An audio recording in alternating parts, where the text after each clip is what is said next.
on the road, leaving California, heading to Nevada. Have about 6-7 hour drive, and we'll be getting to Nevada late tonight, hiking in tomorrow, setting up camp, do some scouting, and then opening days on Thursday. So it's here finally. It's been like 5 or 6 months since we've been waiting for this hunt.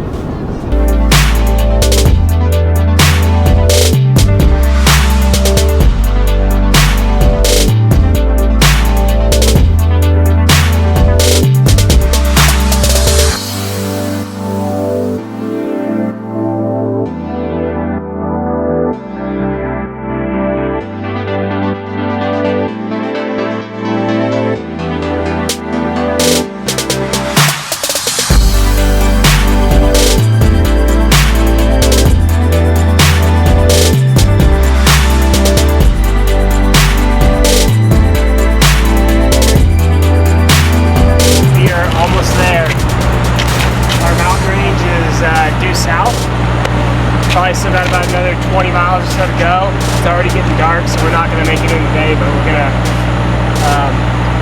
probably sleep in the truck and get up at sunrise and hike in and do some scouting tomorrow.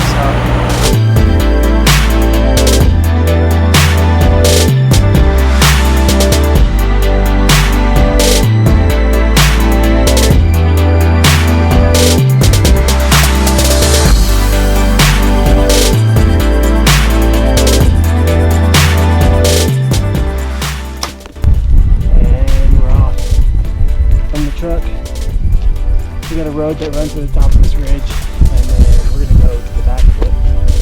We look like a couple of hobos right now because of the pack, but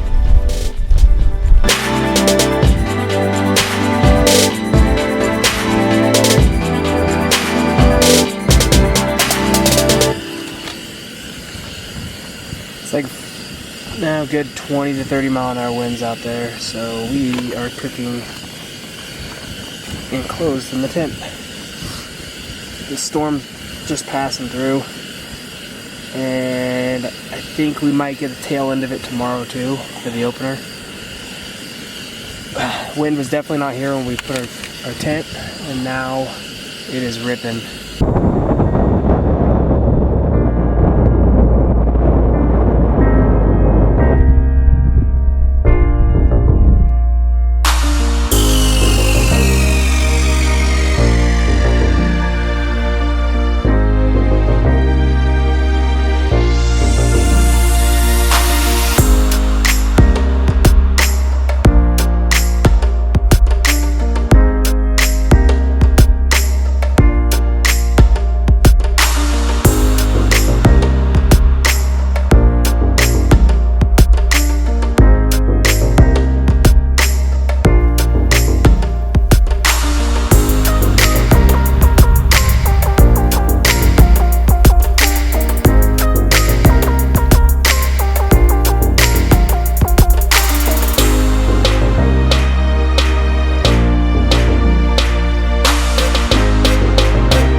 It's 9:45 on the second day of the season. We've been watching a group of bucks. There's 4 bucks over here with 2 doe, and they're not huge. 3 of them are at least forked horn. There's a 3x3 in there.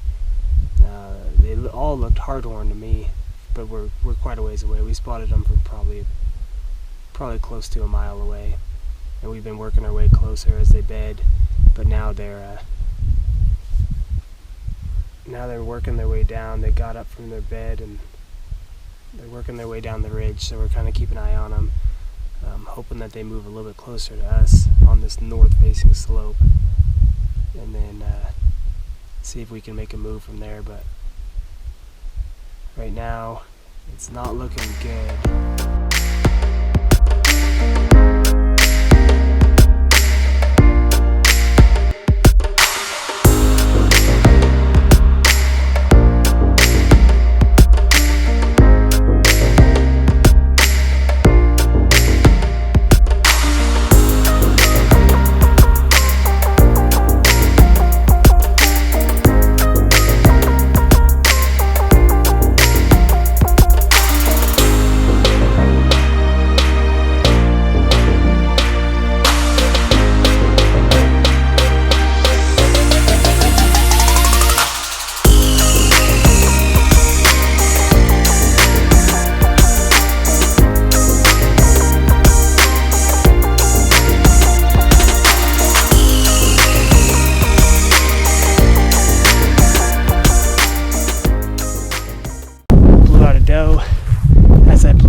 left, and all 3 bucks were standing about 250 yards away on the opposite finger.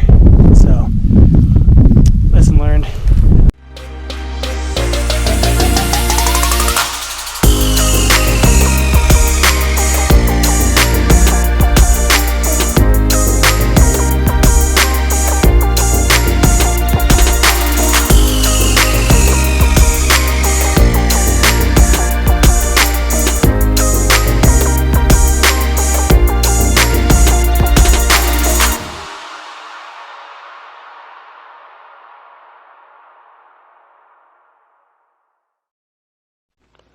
As a bow hunter, I've always been told that you should never pass on a buck that you would shoot on the last day of the season.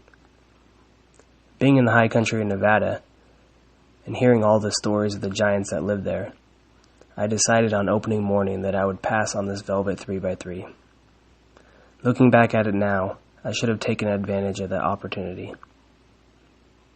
Over the course of 3 days, I continued to watch this same buck as he fed with a group of does along the hillside. Each morning he would be in a different spot. He would work his way down as the sun hit him into the bottom of the draw, into the thick creek bed, and then out of sight.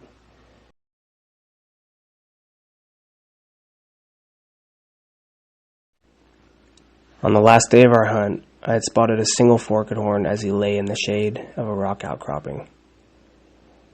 As I sat across the ridgeline watching this buck through my spotting scope, I saw a second group of hunters come up and over the ridgeline. I knew it was only a matter of time before they spot this buck. So I grabbed my pack, my bow, and a bottle of water and headed across the hillside. As I made my way down the rocky hillside, I was able to get within 15 yards of where the buck was laying. I could start to see his antler tips as he lay there nodding off. What I hadn't seen from across the ridgeline through the spotting scope was a large section of sagebrush that was in between the 2 rock outcroppings. I knew that from my position, if the buck were to stand up right there, I would most likely not have a shot opportunity, as he would be blocked by the sage.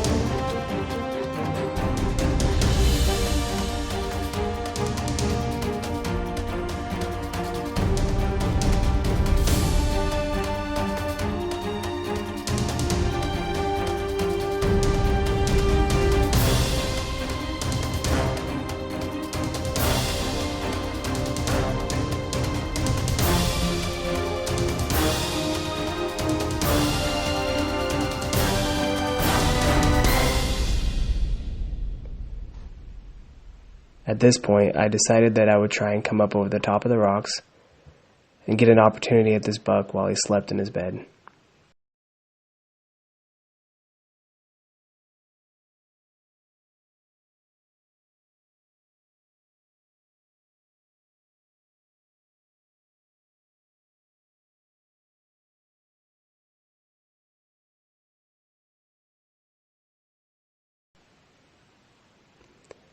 As I made my way across the top, I felt the wind shift and hit the back of my neck.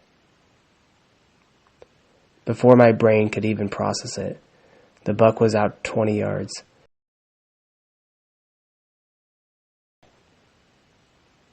As I sat there in disbelief that I had just stalked within 15 yards of this buck and didn't even get the opportunity to release an arrow, the second buck, that I had not seen from about 60 yards above him, exploded out of his bed and joined him as they made their way down the ridge.